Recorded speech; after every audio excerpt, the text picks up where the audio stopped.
अच्छा, दूसरी कैटेगरी आ गई एहतियाती।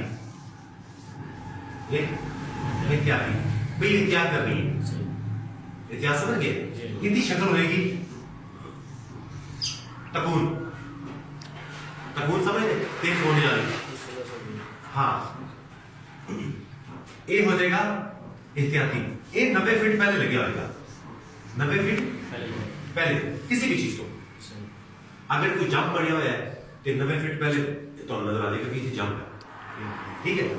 ऐसे अगर यू टर्न बनया है तो वो 90 फीट पहले आ जाएगा कि यू टर्न आ रहे हैं। हम देखें दीगर खतरात हो गया, कह रहे हैं कि यार आगे जाके सड़क सिंगल हो रही है, पीछे डबल आ रही है, आगे जाके सड़क तंग हो रही है।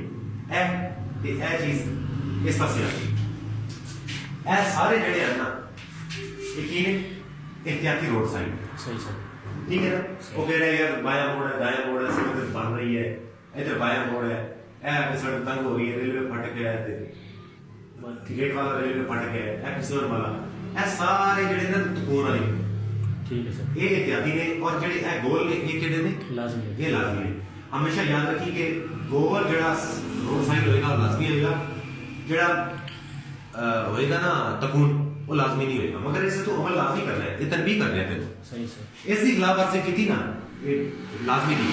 ठीक है सर। ते साहब बात हो रहे थे, थोड़ी हाथ चिट्ठ पकड़ा देनी होती, बख्शिश होनी है। हमें तू तो चीखदा रहे, वो तो मासूम ने मर दिया ना, जेल तलाक हो गया। नहीं नहीं, मेरी मर्जी नहीं है, वो साढ़े दुश्मन नहीं है जी, हमारे भी मतलब एक 27 लोग ज्यादा थे। हाँ, वो साढ़े दुश्मन नहीं है। 100 बंदा गुजर जाएगा, जो एक बंदा कोई किसी ने गड़बड़ की थी ना, वो नहीं रोकेगा, 100 बंदे को नहीं रोकेगा, परेशान नहीं हो जाना, ठीक है। लाजमी एहतियाती, एहतियाती ये 90 फीट पहले लगे होगा, क्लियर।